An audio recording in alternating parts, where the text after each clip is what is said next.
요한복음 20장 19절로부터 23절까지 함께 봉독하시겠습니다. 이날 곧 안식 후 첫날 저녁 때에 제 아들이 유대인들을 두려워하여 모인 곳에 문들을 닫았더니 예수께서 오사 가운데 가라사대 너에게 평강이 있을지어다 이 말씀을 하시고 손과 옆구리를 보이시니 제 아들이 주를 보고 기뻐하더라. 예수께서 또 가라사대 너에게 평강이 있을지어다 아버지께서 나를 보내신 것 같이 나도 너희를 보내노라. 이 말씀을 하시고 저희를 향하사 숨을 내쉬며 가라사대 성령을 받으라. 너희가 네 죄든지 사하면 사야질 것이요 네 죄든지 그대로 두면 그대로 있으리라 하시니라. 아멘. 찬양대와 현악부에 찬양이 있겠습니다.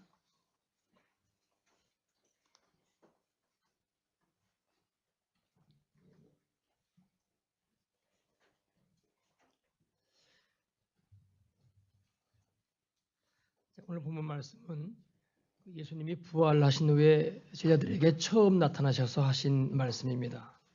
처음에는 축복의 말씀으로 평강이 있을지어다 이렇게 말씀하시더니만 그 후에 숨을 내쉬면서 성령을 받으라 이렇게 말씀하고 계십니다.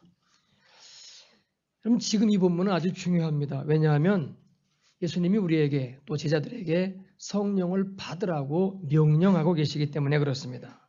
그래서 이것은 우리를 향한 주님의 절대적인 명령입니다.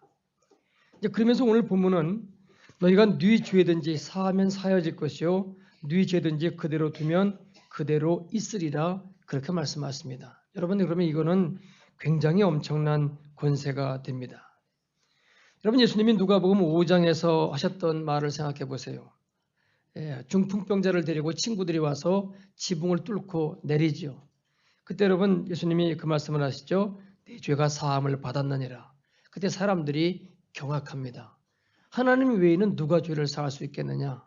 그때 여러분 주님이 그 말씀을 하시죠. 죄 사함을 받았다고 하는 말과 일어나 걸어가라고 하는 말이 어느 것이 쉽겠느냐. 말만으로는 죄 사함 받았다고 하는 말이 쉽습니다. 죄가 사함을 받았는지 안 받았는지 알 수 없으니까요. 그러나 일어나 걸으라고 하는 것은 실제로 일어나 걷는 사건이 나타나야만 되는 거죠. 그러니까 일어나 걸으라고 말합니다.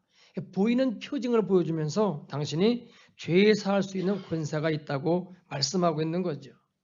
그런데 오늘의 본문은 우리가 누구의 죄든지 사하면 사해진다고 말씀하고 있습니다. 사실 죄를 사할 수 있는 분은 하나님 한 분뿐이시지 아무도 죄를 사할 수 없습니다. 그러나 예수님께서 베드로에게 열쇠를 맡긴다고 하시면서 내가 땅에서 풀면 풀릴 것이요 땅에서 잠그면 잠긴다고 말씀하신 그것처럼 우리에게 성령이 임하면 우리가 하나님께 그와 같이 구할 수 있다라고 하는 것이죠. 근데 여기에는 한 가지 조건이 있습니다. 그것이 무엇인고 하니 성령이 임하면 그것이 가능하다고 그렇게 말씀하고 있는 것입니다. 여러분 왜 주님은 우리에게 명령형으로서 성령을 받으라고 말씀하고 계실까요? 지금 본문에서 예수님이 숨을 내쉬고 가라사대 이렇게 되어 있는데 이 말은 예수님이 한번 크게 숨을 쉬었다고 하는 그런 단순한 의미가 아닙니다. 창세기 2장 7절에 흙으로 사람을 지으시고 생기를 그 코에 불어넣으시니 사람이 생명이 된지라 라고 한 것은 하나님께서 그 숨을 불어넣었을 때에 흙이 생명이 되기 시작했다는 말입니다. 그것처럼 지금 예수님이 이와 같이 숨을 내쉬었다고 하는 것은 인간의 망가진 영혼, 죽은 영혼에게 하나님이 예수님을 통해서 숨을 불어넣으심으로써 다시금 그를 살리고 있는 그것을 상징하고 있는 것입니다. 그래서 아담에게 주었던 그 권세를 지금 다시금 주고 계신 것이죠. 그래서 인간이 다시금 살아나는 재창조되는 사건으로서의 숨을 내쉬고 있는 사건입니다. 여러분 다시 말합니다. 어느 때 사람이 재창조될 수 있다고요? 성령을 받을 때입니다. 그래서 지금 예수님이 성령을 받으라고 명령하고 계십니다. 여러분 어느 때 사람이 바뀌던가요? 그 참 희한합니다. 그렇게 안 바뀌던 사람들이 바뀌어질 때가 있습니다. 어느 때 바뀌어집니까? 하나님을 만나고 예수를 진정 만나기 시작하면은 사람이 바뀌어지기를 시작합니다. 베드로는 한번 생각해 보세요. 계집종 앞에서 3번씩이나 예수님을 부인했던 그런 사람입니다. 그랬던 그가 성령이 임재하고 나니까 관원들이 그를 붙들어다가 예수의 이름으로 말하지 말라고 윽박지릅니다. 협박하는 거죠. 여러분 그때 그들이 뭐라고 말합니까? 하나님 앞에서 너희 말 듣는 것이 하나님 말씀 듣는 것보다 옳은가 판단하라. 우리는 보고 들은 것을 증거하지 않을 수 없다고 말합니다. 죽음이 두렵지 않은 것입니다. 말씀이 진리거든요. 이 말씀이 사실이거든요. 그러니까 죽음이 두렵지 않게 지금 그들이 하나님의 말씀을 증거하는 것을 볼 수가 있습니다. 어떤 안 믿던 사람, 지금은 물론 그분이 믿습니다만은 그분이 한 이야기가 있습니다. 자신이 안 믿을 때 그때는 어떻게 사람들이 이렇게 변화가 될까? 정말 예수를 믿는 사람 가운데 변한 사람의 모습을 보면서 어떻게 변화가 될까? 그렇게 생각했다는 거죠. 그러면서 정말로 예수님이 부활해서 베드로가 그분을 보았기 때문에 베드로가 변화가 됐나 보다라고 생각을 했답니다. 그런데 아니죠. 왜요? 여러분 베드로가 부활하신 주님을 몇 번을 만났는데요. 그러나 그는 역시 다시 고기 잡으러 갔던 사람입니다. 그래서 정답은 그가 변화가 된 것은 부활하신 주님을 만났기 때문이 아닙니다. 성령이 그 가운데 임재하기 시작했을 때 그가 변화되기를 시작했습니다. 말을 바꾸어 말하면은 예수님의 제자들이 부활이라는 초자연적인 사건을 접했을 때 변화받은 것이 아니라 마가의 다락방에서 기도할 때에 거기에 성령이 임했을 때 그들이 그렇게 변화되었던 것입니다. 그래서 베드로의 변화의 시점은 마가의 다락방입니다. 그때 그의 삶이 바뀌어지기 시작했습니다. 그래서 예수님이 제자들에게 또는 우리에게 먼저 가서 제자 삼으라고 말씀하시지 않습니다. 그게 아니라 가지 말고 기다리라는 것입니다. 뭘 기다리라는 겁니까? 아버지의 약속하신 것을 기다리라고 하는 것입니다. 그래서 여러분 사도행전 1장 4절로 5절에 그렇게 되어 있는 것 아닙니까? 사도와 같이 모이사 저희에게 분부하여 가라사대 예루살렘을 떠나지 말고 내게 들은 바 아버지의 약속하신 것을 기다리라. 요한은 물로 세례를 베풀었으나 너희는 몇 날이 못되어 성령으로 세례를 받으리라 그렇게 말씀하십니다. 그리고 난 다음 8절에 오직 성령이 너에게 임하시면 너희가 권능을 받고 예루살렘과 온 유대와 사마리아와 땅끝까지 이르러 내 증인이 되리라 하시니라 이렇게 말씀하고 있는 거죠. 그래서 여기서도 오직 성령이 너에게 임하시면이라고 분명하게 단서를 붙이고 있습니다. 그래서 여러분 보면은 증인이 되라가 먼저가 아닙니다. 그것 이전에 성령을 받으라가 먼저입니다. 그러면 증인이 되지 말라고 해도 증인이 된다는 것입니다. 그래서 여러분 8절에서 증인이 된다는 것은 타동사가 아니라 자동사입니다. 그래서 증인이 되라가 아니라 증인이 되리라입니다. 오직 성령이 너에게 임하시면 너희가 권능을 받고 예루살렘과 온 유대와 사마리아와 땅끝까지 이르러 내 증인이 되리라 하시니라 이렇게 기록하고 있는 것이지요. 그래서 성령 받지 않고 제자 삼으려고 하면은요, 우리가 성령 받지 않고 제자 삼으러 가면은요, 가는 족족 사고만 내는 겁니다. 그래서 지금 주님이 기다리라고 말씀하고 있는 것입니다. 근데 여러분 사람들이 못 기다립니다. 예수께서 승천하실 때에 500명이 그 사건을 보고 있었습니다.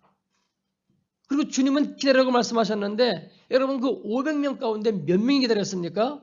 120명만이 기다렸습니다. 그 기다리는 기간이 얼마였습니까? 1년이었습니까? 2년이었습니까? 아닙니다. 단지 열흘이었습니다. 그런데 그 열흘을 그들이 기다리지 못한 것이죠. 여러분 왜 못 기다렸을까요? 일이 급해서 자기들의 생각이 앞서가기 시작했기 때문에 그랬던 것입니다. 그러나 여러분 아닙니다. 성령이 임해야 권세와 능력이 있습니다. 그래서 성령 받지 않고 가면 자기 의를 쌓고 자기 성을 쌓게끔 되어 있습니다. 그래서 결국은 그 모든 게 다 하나님 앞에 인정받지 못하고 다 무너져 내릴 수밖에 없게 되는 것입니다. 베드로가 결심하죠. 내가 주를 따라서 오게도 가고 주님이 가시는 곳이면 죽는데도 따라가겠나이다. 여러분 이 맹세가 거짓 맹세였습니까? 아닙니다. 베드로는 정말로 그러고 싶었고 또 자신이 그러리라고 생각했습니다. 그런데 결과는 아니더라는 겁니다. 안 되더라는 겁니다. 그렇게 내 뜻대로 안 되더라는 겁니다. 그래서 성경은 기다려라. 그리고 성령을 받으라고 말씀하고 있는 것입니다. 여러분 참으로 놀랍게도요. 예수님이 이 땅에 오셨을 때에 어떤 놀라운 일이 있었는고 하니 그 당시에 하나님을 가장 잘 안다는 사람들이 예수님을 죽였습니다. 율법의 전문가라는 사람들, 그래서 성경에 대해 가장 많이 알고 또 전문적으로 알고 있다고 하는 사람들이 예수님을 십자가에 못 박아 죽였습니다. 그렇다면요, 지금 성령이 우리 가운데 역사할 때에 이 성령의 역사를 핍박하는 사람들이 누구일까요? 예수를 가장 잘 안다고 하는 사람들일 것입니다. 성부를 가장 잘 안다는 사람들이 성자를 핍박하고 죽였던 것처럼 이제는 성자를 가장 잘 안다는, 그래서 말씀하는 사람들이 성령의 역사를 핍박하고 부인하고 나올 것이란 말입니다. 사도행전 8장에 보면은 사마리아에 성령이 임하는 장면이 나옵니다. 빌립이 사마리아에 가서 복음을 전했습니다. 그래서 하나님의 능력이 나타나기 시작했습니다. 병이 낫고 안진뱅이가 일어나며 귀신이 쫓겨나가기 시작했습니다. 그래서 그 성에 큰 기쁨이 있었다고 성경은 말하고 있습니다. 영적인 결박들이 풀어지기 시작한 것이죠. 그런데 그 뒤에 요한과 베드로가 이 사마리아에 내려옵니다. 그리고는 그들이 성령 받기를 위해서 기도합니다. 이때까지는 아무에게도 성령이 임하지 않았는데 베드로와 요한이 안수하니 그때 이들에게 성령이 임합니다. 이 내용을 사도행전 8장은 이렇게 기록하고 있습니다. 빌립이 사마리아 성에 내려가 그리스도를 백성에게 전파하니 우리가 빌립의 말도 듣고 행하는 표적도 보고 일심으로 그의 말하는 것을 줬더라. 빌립이 하나님의 나라와 및 예수 그리스도의 이름에 관하여 전도함을 저희가 믿고 남녀가 다 세례를 받으니 시몬도 받고 세례를 받은 후에 전심으로 빌립을 따라다니며 그 나타나는 표적과 큰 능력을 보고 놀라니라. 여러분, 이들의 열심이 대단하죠. 무리들이 믿고 세례를 받고 전심으로 빌립을 따라다니고 있습니다. 그러나 이들에게 성령은 아직 임하지 않았다고 하는 사실입니다. 그럼 여기서 우리가 볼 수 있는 게 무엇인고 하니 우리가 예수 그리스도를 믿고 세례를 받고 전심으로 주님을 따라다닐 수 있지만 아직 성령을 받지 못한 사람들이 있을 수 있다는 것입니다. 이제 그러면 다시요. 예수님은 왜 우리에게 꼭 이렇게 성령을 받으라고 하시는 걸까? 이제 여러분, 제가 몇 군데 성경 구절을 읽을 때에 이 내용을 잘 음미해 보시기 바랍니다. 먼저 스가랴서 4장 6절입니다. 그가 내게 일러 가로되 여호와께서 스룹바벨에게 하신 말씀이 이러하니라. 만군의 여호와께서 말씀하시되 이는 힘으로 되지 아니하며 능으로 되지 아니하고 오직 나의 신으로 되느니라. 로마서 14장 7절에 보면은 하나님의 나라는 먹는 것과 마시는 것이 아니요 오직 성령 안에서 의와 평강과 희락이라. 그다음 우리가 잘 아는 사도행전 1장 8절 말씀, 오직 성령이 너에게 임하시면 너희가 권능을 받고 예루살렘과 온 유대와 사마리아와 땅끝까지 이르러 내 증인이 되리라 하시니라. 고린도서 2장 9절로 10절 말씀 기록된 바 하나님이 자기를 사랑하는 자들을 위하여 예비하신 모든 것은 눈으로 보지 못하고 귀로도 듣지 못하고 사람의 마음으로도 생각지 못하였다 함과 같으니라. 오직 하나님이 성령으로 이것을 우리에게 보이셨으니 성령은 모든 것 곧 하나님의 깊은 것이라도 통달하시느니라. 그래서 하나님의 뜻이 우리가 보고 듣고 마음을 돌린다고 해서만 깨달아지는 것이 아니라 오직 하나님이 성령으로 우리에게 보여주셔야만 깨달을 수 있다는 것입니다. 계속해서 여러분 11절로 13절을 보면은 사람의 사정을 사람의 속에 있는 영 외에는 누가 알리요? 이와 같이 하나님의 사정도 하나님의 영 외에는 아무도 알지 못하느니라. 우리가 세상의 영을 받지 아니하고 오직 하나님께로 온 영을 받았으니 이는 우리로 하여금 하나님께서 우리에게 은혜로 주신 것들을 알게 하려 하심이라. 우리가 이것을 말하거니와 사람의 지혜 가르치는 말로 하지 아니하고 오직 성령의 가르치신 것으로 하니 신령한 일은 신령한 것으로 분별하느니라. 이렇게 기록되어 있습니다. 여러분, 지금 제가 읽었던 이 성경 구절들 가운데서 계속해서 나타나고 있는 한 가지 단어가 있습니다. 기억되십니까? 그것은 여러분 오직이라는 단어입니다. 오직 나의 신으로, 오직 성령 안에서, 오직 성령이 임하시면, 오직 하나님의 성령으로, 오직 성령의 충만을 받으라. 그래서 성령만이 유일한 길이요 유일한 방법이라는 것입니다. 다른 건 다 아니라는 겁니다. 그래서 어떤 것들은 우리의 삶 가운데 어떤 것들은 성령 없이도 될 수 있지만 지금 말한 이런 것들은 오직 성령으로만 가능하다는 것입니다. 그래서 주님이 우리에게 성령을 받으라고 말씀하고 있는 것입니다. 또요, 여러분 요한복음 3장에 의하면은 성령이 아니면 너희가 결코 하나님의 나라에 들어가지 못한다고 말씀하고 있습니다. 니고데모에 관한 이야기죠. 여러분 니고데모가 밤에 예수님을 찾아옵니다. 그리고는 당신이 하나님의 사람인 줄 안다고 말합니다. 만약에 하나님의 사람이 아니면 누구라도 이런 능력을 행할 수 없다고 그가 말합니다. 결국 니고데모는 예수님이 하나님의 아들이라고 하는 것을 인정한 것이죠. 그런데 그때 예수님이 이렇게 말씀하십니다. 내가 불과 성령으로 거듭나지 아니하면 하나님의 나라에 들어갈 수 없느니라. 여러분 그렇다면 성경을 많이 안다고 해서 니고데모는 산헤드린 공회 회원이었습니다. 성경을 얼마나 많이 알았겠습니까? 그러니까 성경을 아무리 많이 안다고 하더라도 우리가 교회 30년 40년 다녔다고 하더라도 그래서 하나님의 나라에 들어가는 것은 아니라는 거죠. 내가 성령으로 거듭나지 아니하면 하나님의 나라에 들어가지 못한다고 말씀하셨기 때문에 그렇습니다.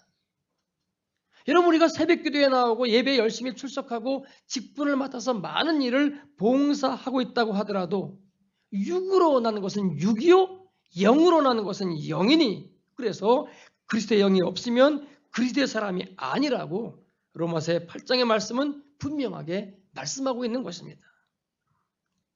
더 무서운 말은 마태복음 3장 11절로 12절의 말씀입니다. 세례 요한이 예수님에 대해서 이와 같이 증거합니다.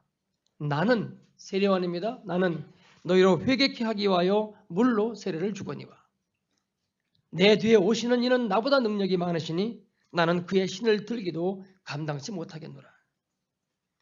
그는 성령과 불로 너에게 세례를 주실 것이요 손에 키를 들고 자기의 타작마닥을 정하게 하사 알곡은 모아 굳건해 드리고 쭉정이는 꺼지지 않는 불에 태우시리라. 나는 물로 세례를 주지만 세례 요한은 물로 세례를 주지만은 그러나 내 뒤에 오시는 이 즉 예수님은 성령과 불로 너에게 세례를 주실 것이다. 그런데 그 불과 성령으로 세례를 주시는 분은 알곡과 쭉정이를 가를 것이다. 그러면 알곡이냐 쭉정이냐로 갈라지는 그 근거, 그 기준이 무엇이냐? 불과 성령으로 세례를 받았느냐 하는 거다라는 겁니다. 이제 그러면은 왜 예수님이 우리에게 성령을 받으라고 명령하고 있는지 우리가 생각해야 됩니다. 그런데 여러분 이런 주장을 반박할 수 있는 그래서 이런 말씀들에 대해 가장 위로가 되는 말은 고린도전서 12장 3절의 말씀입니다.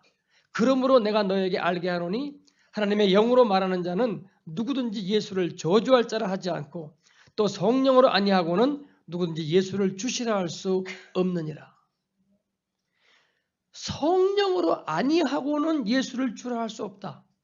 그런데 나는 주님이라고 부르니 성령을 받은 거다. 이러면서 이 말씀으로 위로를 받는데 여러분 이 말씀의 본래 뜻은 이런 의미가 아닙니다. 예수를 주라 하는 것이 성령으로 아니하고는 안 된다? 틀린 말 아닙니다. 맞습니다. 성령으로만 예수를 주라고 고백할 수 있습니다. 여러분 베드로의 신앙 고백을 보세요. 베드로가 뭐라고 고백합니까? 주는 그리스도의 살아계신 하나님의 아들이라고 고백했을 때 주님이 뭐라고 말씀하십니다. 이것을 알게 하니는 네가 아니라 하늘에 계신 아버지라고 말씀하십니다. 그래서요. 이 주에 대한 고백은 성령께서 하시는 것이 우리 마음대로 되는 것이 아닙니다. 그러나 예수 그리스도를 주라고 부르기만 하면 그게 모두 다 성령 받은 거냐 하는 거죠. 여러분 이걸 알기 위해서는 예수 그리스도를 주라고 고백하는 그 고백이 무엇을 의미하느냐 하는 걸 생각해 봐야 됩니다. 공관복음을 보면은 부자 청년이 예수님을 찾아와서 묻습니다. 선한 선생님이여, 내가 무엇을 하여야 영생을 얻으리이까? 이 청년은 부자에다가 신분이 있는 자였습니다. 예전 우리말 번역이 청년이라고 돼서 우리는 그죠? 한 20대인가 보다고 생각합니다만은 젊은 사람입니다. 우리가 보기에는 결혼한, 꽤 젊은, 그러나 부가 있고 신분이 있는 그런 사람으로 보여집니다. 그런데 이런 사람이 예수님에게 와서 무릎을 꿇습니다. 그리고 겸손하게 질문합니다. 그러니까 얼마나 괜찮은 사람입니까? 여러분, 그때 예수님이 말씀하시죠? 네가 계명을 안 하니 그 계명을 지켜라. 그러면서 10계명을 쭉 말씀하십니다. 그러니까 이 청년이 이 모든 것을 내가 다 지켰다는 겁니다. 그러니까 예수님이 다시 말씀하시기를, 그러면 네 소유를 다 팔아서 가난한 사람들에게 나누어주고 나를 따르라고 그러십니다. 그런데 이 청년, 가진 게 많으니까 이게 안 되는 겁니다. 이때 예수님이 제자들에게 하시는 말씀이, 야, 부자가 천국에 들어가는 것이 낙타가 바늘귀로 들어가는 것보다 더 어렵다, 그렇게 말씀하십니다. 그러자 이번에는 제자들이 놀랍니다. 성경은 제자들이 심히 놀랐다고 기록되어 있습니다. 왜 그럴까요? 야, 만약에 저 사람이 천국에 못 간다면은 이 이스라엘 전체 백성 중에 과연 누가 천국에 가겠느냐, 그런 생각이 들었던 거죠. 그만큼 그 부자 청년이 선한 일을 많이 했다는 겁니다. 자기들보다 훨씬 더 괜찮은 삶을 살고 있다는 겁니다. 저만한 사람이 없다고 그들이 다 느꼈다는 거죠. 그만큼 괜찮은 사람이었다는 거죠. 그러니까 아니, 저 사람이 천국에 가지를 못한다고 하면은 과연 누가 갈 수 있겠어? 그래서 심히 놀랐던 것입니다. 여러분, 그때 스님이 뭐라고 말씀하십니까? 사람으로는 할 수 없으되 하나님으로서는 다 하실 수 있느니라, 이렇게 말씀하십니다. 그러면 지금 이 사람의 문제는 무엇입니까? 그의 주인이 바뀌지 않았다는 것입니다. 예수님께 와서 영생을 구하고 무릎 꿇고 겸손하고 그래서 모든 사람의 칭송을 듣는 그런 사람이지만 그의 주인이 실제로는 예수님이 아니라는 것입니다. 그래서 그는 하나님의 나라에 들어가지 못하는 것입니다. 왜요? 예수님이 주인이 아니기 때문에. 그럼 이 주인이 바뀌는 사건을 누가 일으킬 수 있다고요? 사람으로서는 할 수 없으되 하나님으로서는 다 하실 수 있느니라. 하나님이 하실 수 있다는 것입니다. 즉 성령만이 하실 수 있다는 것입니다. 여러분 생각해 보세요. 내가 신경질 내는 것, 그래서 여러분 내 감정 하나 다스리는 것도 내 마음대로 안 됩니다. 내가 갖고 있는 어떤 고정관념과 어떤 생각 하나를 여러분 바꾸는 것도요, 내 인생 전체를 걸어도 안 됩니다. 또 내 모든 인격적인 수양을 갖고도 안 됩니다. 여러분 자신을 선하게 바꾸고자 함에 있어서 뭐가 여러분 뜻대로 여러분의 의지대로 되던가요? 안 됩니다. 그런데 성령이 오시면 됩니다. 내가 꺾입니다. 내가 바뀌어지기 시작합니다. 내가 변화가 되기 시작합니다. 그래서 우리의 삶이 전적으로 새로운 삶으로 바뀌어지기를 시작합니다. 우리가 예수를 믿었습니다. 뿐만 아니라 믿은 지가 꽤 오래됐습니다. 그래서 교회 직분도 받고 봉사도 하고 별것 다 하지만 아직도 우리에게 변화되어야 할 부분이 많지 않습니까? 여러분, 그래서 로마서 8장 29절은 뭐라고 말씀하고 있습니까? 하나님이 미리 아신 자들로 또한 그 아들의 형상을 본받게 하기 위하여 미리 정하셨으니, 그렇게 말씀하고 있습니다. 그러면 과연 우리들 속에 하나님의 형상이 이루어져 있습니까? 또 에베소서 4장 13절 말씀은 우리가 다 하나님의 아들을 믿는 것과 아는 일에 하나가 되어 온전한 사람을 이루어 그리스도의 장성한 분량이 충만한 데까지 이르리니, 이렇게 말하고 있습니다. 그런데 과연 우리가 그리스도의 장성한 분량이 충만한, 그래서 온전한 사람이 지금 되어 있느냐 하는 것입니다. 아니지 않습니까? 그래서 우리가 입으로는 얼마든지 주여 주여 할 수 있지만은 실제로는 주가 아니라는 것입니다. 그래서 이 고린도전서의 이 말씀은 빈말로 입으로만 주라고 말하는 그것을 의미하지 않습니다. 물론 예수가 주인 것이 믿어지지 않는데 누가 어떻게 그분을 주라고 부를 수가 있겠습니까? 그러니까 성령으로 아니하고는 주라고 부를 수 없다는 이 말씀은 맞습니다. 그러나 문제는 그 호칭이 정말이라면 삶에서도 이분이 정말 우리의 주인이 되어 있어야 되는데 이게 안 되어 있으니 그래서 우리가 성령을 받아야 한다는 것이지. 이런 관점에서 여러분 로마서 10장 9절로 10절의 말씀도 마찬가지입니다. 네가 만일 내 입으로 예수를 주로 시인하며 또 하나님께서 그를 죽은 자 가운데서 살리신 것을 내 마음에 믿으면 구원을 얻으리니 사람이 마음으로 믿어 의에 이르고 입으로 시인하여 구원에 이르느니라. 우리는 이 말씀을 이렇게 생각합니다. 아니 마음으로 믿으면 당연히 입으로 시인하는 것이지. 그건 여러분 우리의 상황이고요. 이 성경이 쓰여지던 로마 시대에는 여러분 그게 아니었습니다. 속으로 믿는 사람은 많은데 말은 할 수가 없습니다. 여러분 말로 시인하면 죽게 되어 있었으니까요. 마음으로 믿는데 입으로 시인을 못하는 겁니다. 그런 상황 속에서 죽음을 각오한 입으로의 시인을 지금 말하고 있습니다. 여러분 결국 이와 같은 삶-믿음, 그래서 정말 내가 아닌 하나님이 주인 되어 사는 이 삶은 내 힘으로 안 되는 것입니다. 그래서 아무리 이 땅에서 칭찬받는 이런 부자 청년이라 하더라도 그것 갖고는 안 된다는 겁니다. 오직 하나님의 성령이 오셔서 그를 바꾸어야만 그때 비로소 그 하나님의 형상을 본받는 그리스도의 장성한 분량에 이르는 온전한 사람이 될 수 있는 것입니다. 그래서 사람으로는 할 수 없으되 하나님은 하실 수 있다는 것이요. 그래서 성령으로 거듭나서 성령으로 충만해야만 우리가 하나님의 일을 감당할 수 있는 것이지 그렇지 않으면 하나님의 일을 감당할 수 없다고 말씀하고 있는 것입니다. 여러분 내적 치유요? 암만 치유해 보세요 여러분. 거기에 성령의 기름 부음이 없으면 그 상처가 찔릴 때 다시금 그 상처가 살아나기 시작합니다. 성령의 기름 부음이 있어야만 그때 비로소 완전한 치유가 이루어지고 완전한 자유가 우리 가운데 찾아오기를 시작하는 것입니다. 이제 그래서 이와 같이 성령의 여러 가지 사역에 비추어 볼 때에 성령이 임하지 않으면 성령으로 거듭나지 아니하면 그 사람은 이론적인 그리스도인이 되고 맙니다. 그리고 그것으로 그 일생을 마치고 맙니다. 그래서는 능력 있는 그리스도인이 될 수가 없습니다. 세상과 구별되는 거룩한 그리스도인이 될 수가 없습니다. 그래서 지금 예수님이 제자들에게 성령을 받으라고 명령형으로 말씀하고 있는 것입니다. 이게 안 되면 신앙의 기초가 늘 흔들리는 가운데 있을 수밖에 없기 때문에 그렇습니다. 다시 본문으로 돌아갑니다.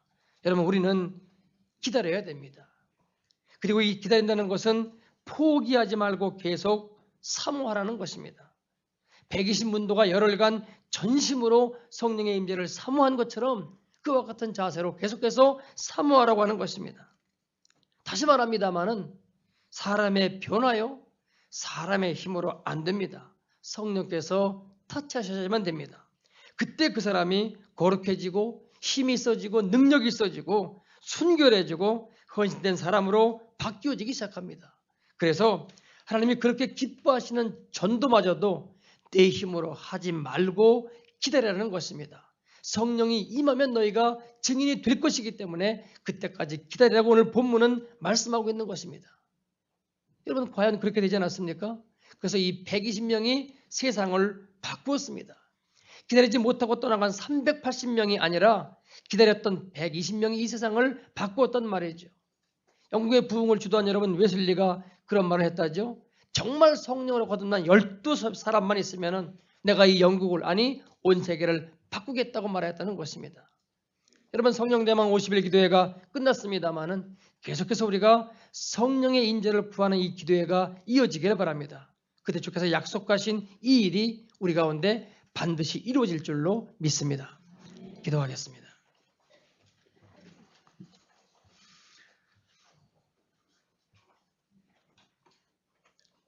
하나님이 약속하신 것은 변함이 없습니다. 그 약속의 말씀은 반드시 이루어집니다. 초대교회 이후로 하나님께서는 매 교회마다 성령을 부어주기를 원하고 계십니다. 받지 못하는 것은 우리가 준비되지 않았기 때문이요. 우리가 성령에 대해서 잘못 알고 있기 때문이요. 우리가 온전치 않기 때문에 아버지 앞에 고백합니다. 특별히 주님을 우리의 주인으로 모시지 않기 때문에 아버지 앞에 고백하오니 우리 온 교우들이 나 중심적으로 신앙생활 않도록 인도해 주시옵시고 주님 중심으로 신앙생활을 할 수 있도록 인도하여 주옵소서. 우리로 하여금 주님과 동행하는 그 삶 가운데 거할 수 있기를 원하고 주님 안에 거하는 그 삶이 될 수 있기를 원하오니 우리 가운데 성령의 충만함으로 인도하실 줄로 믿습니다. 우리가 낭망치 말고 이것을 사모하며 주 앞에 계속 기도하는 가운데 우리 교회에 성령의 부어주심을 허락하여 주옵소서. 예수님의 이름으로 믿고 기도하옵나이다. 아멘.